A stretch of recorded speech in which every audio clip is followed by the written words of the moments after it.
Dancer के भी हमार प्रोग्राम डांसर ते एगो टोटरम हो डांसर उ आदमी खोजेला अदिति के जे गायकी में कमजोर होके जेकरा भरोसा नहीं है। हां जी हमारी गीत के लाइन ऐसन बाकी हाला मचबे करी सही बाकी रौरा सब जानी हां हां कि आज हो पहिला मिलनवा मिलल सजनी के सजनवा पहिला मिलल सजनी के सजनवा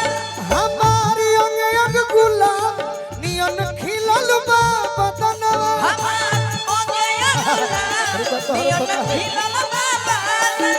सुनी सुनी भगवान जन बिहान होखे दी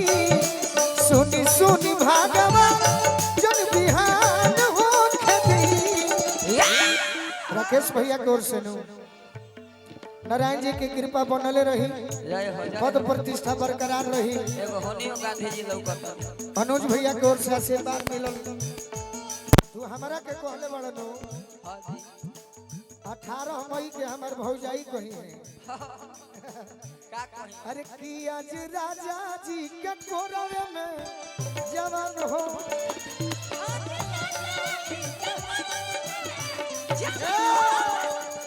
तनी मजा तो भाई तालियों बजे हलो हलो करी हलो वाह वाह कि हम राजा जी के कोरवे में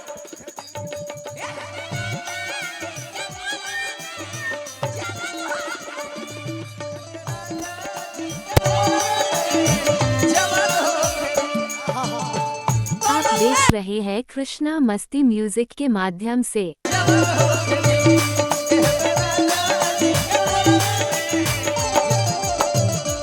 क्या बात कुशीनगर उत्तर प्रदेश से मुस्कान जानू जी के टीम के हम स्वागत करो हां जी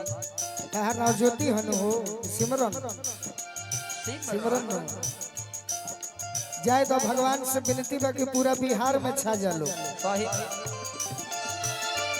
देखो बिना नृत्यांगना के गावत नहीं हां जी आ कितना लोग खुश बा तोहरो काम करी बा कि फगुआ गाई तो हाय हाय हाय हाय रंग लगा के ऐसे ले रोआ गनगनाई पिया को रजब उठाई है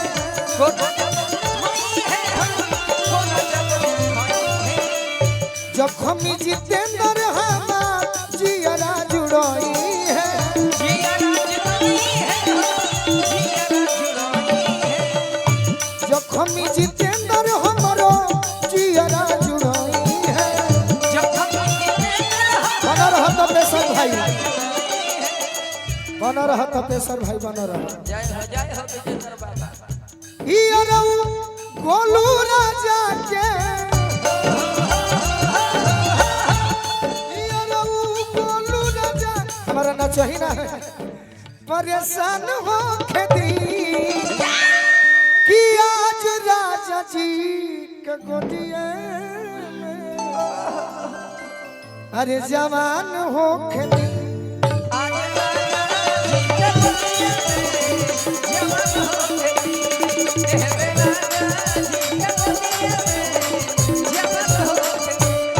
सुनी सुनी भगवान जन बिहान हो खेती सुनी सुनी भगवान जन बिहान हो खेती आज राजा जी के कोरवे में जवान हो खेती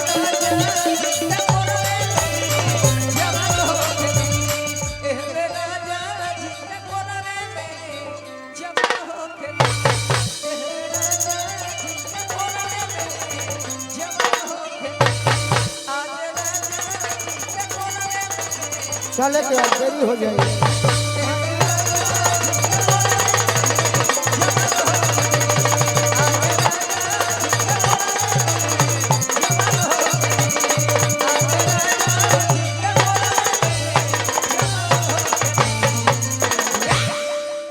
अच्छा लागल भाई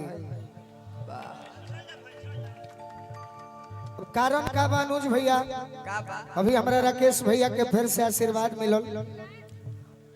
राकेश भैया के पीछे हमरा घर परिवार के बेटी बहन